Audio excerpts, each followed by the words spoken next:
عايز تصمم او تركب صور ليك بالذكاء الاصطناعي بشكل احترافي، وكمان ممكن تستخدمه كمصدر دخل لو شغلت دماغك شويه، يبقى هو ده الفيديو اللي بتدور عليه. ركز معايا كويس جدا في الشرح اللي معايا النهارده وكمله للاخر علشان تبقى محترف ومتميز عن غيرك في استخدام الذكاء الاصطناعي. وكالعاده قبل ما نبدا الفيديو ما تنساش تعمل لايك وتشترك في القناه وتفعل زر الجرس علشان يوصلك كل جديد.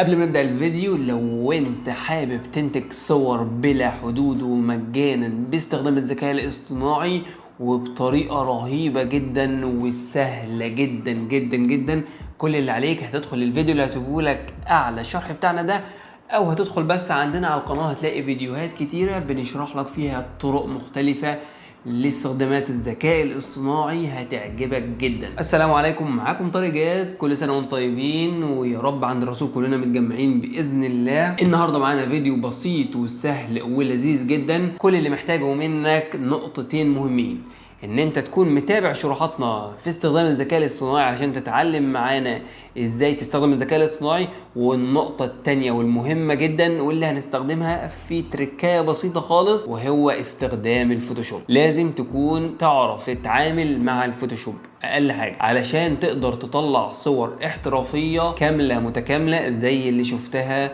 في مقدمة الفيديو. ودلوقتي يلا بينا نخش في التفاصيل. وقبل ما ندخل في التفاصيل، لو انت حابب تتعلم اساسيات الفوتوشوب، كل اللي عليك سيب لنا تعليق وان شاء الله حتى لو واحد بس قال لي اعمل كورس عن الفوتوشوب هعمل لك كورس مبسط وسهل جدا وسريع.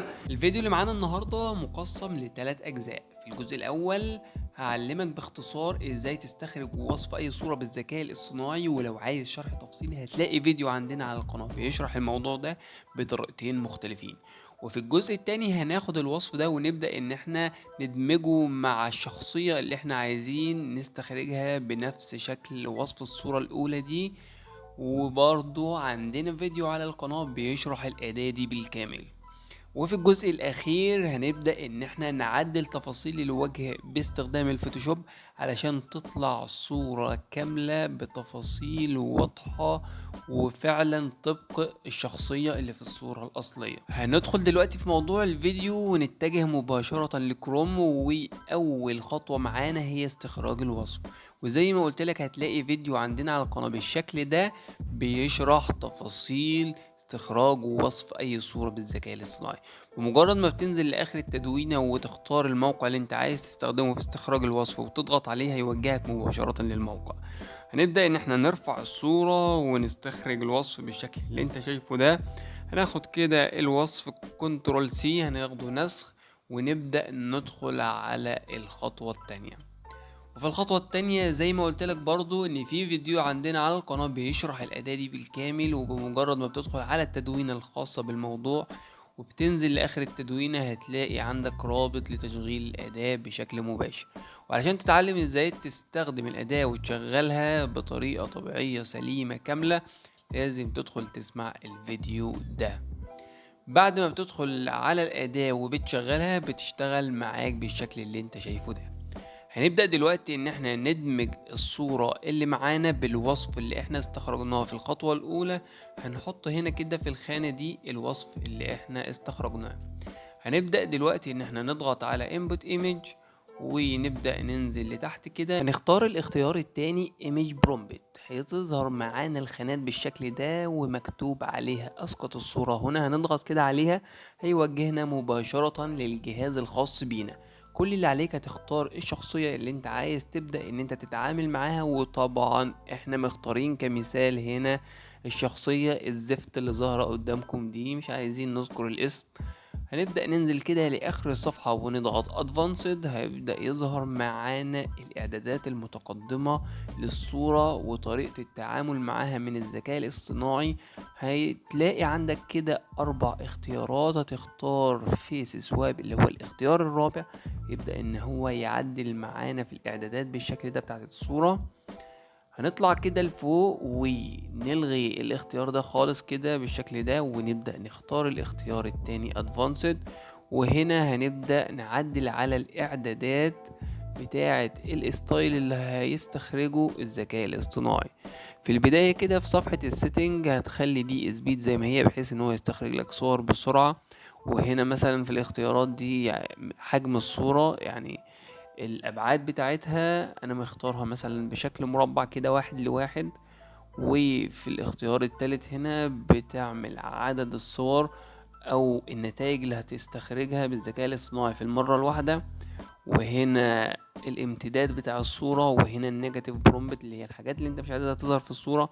وطبعا ده كله شارحينه بالتفصيل في فيديو منفصل. مش عايزين نطول عليكم الشرح، هندخل على الخانة التانية اللي هي خانة الستايل. انا بحب بصراحة فوكس سينماتيك، لكن لو انت حابب تختار ستايل مختلف هتلاقي عندك استايلات كتيرة جدا جدا ممكن ان انت تدور فيها وتختار الوصف اللي انت حابه على حسب الصورة اللي انت ناوي تنتجها. بعد ما ظبطنا الاعدادات بالشكل ده هنبدأ ان احنا نضغط جنريت،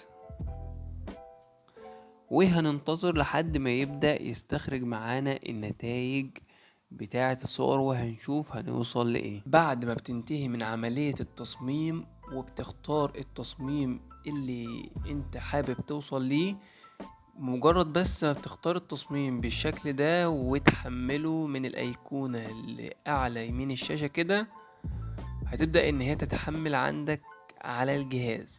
ودلوقتي هندخل في الخطوة الثالثة. زي ما حضراتكم شايفين الصور اللي بتخرج من الذكاء الاصطناعي بيبقى فيها اختلاف في الملامح عن الصورة الأصلية.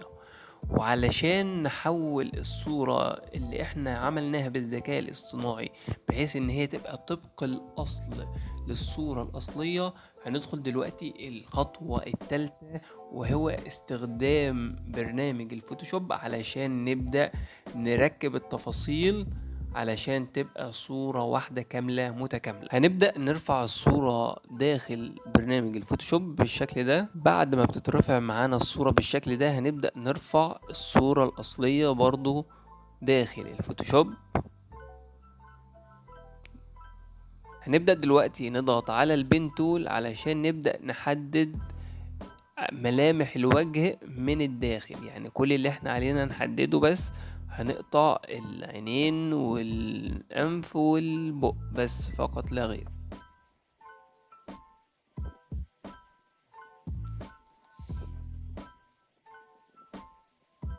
بعد كده هنضغط كليك يمين وهنبدأ نضغط ميك سيلكشن عشان ينشئ تحديد جديد على الوجه. زي ما انت شايف بيتحول بالشكل ده.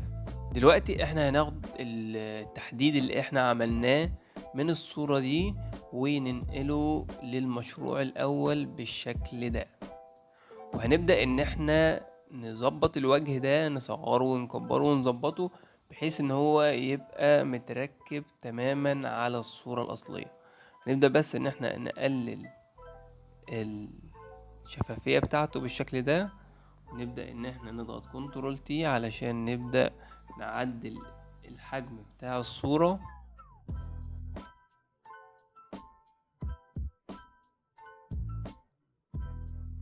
تمام. وبعد كده ما ظبطنا الصورة وخليناها كده طبق الاصل، هنبدأ ان احنا نعمل عليها تحديد بالضغط على كنترول وبعد كده بنضغط على الوجه يبدأ ان هو يعمل لنا عليه تحديد.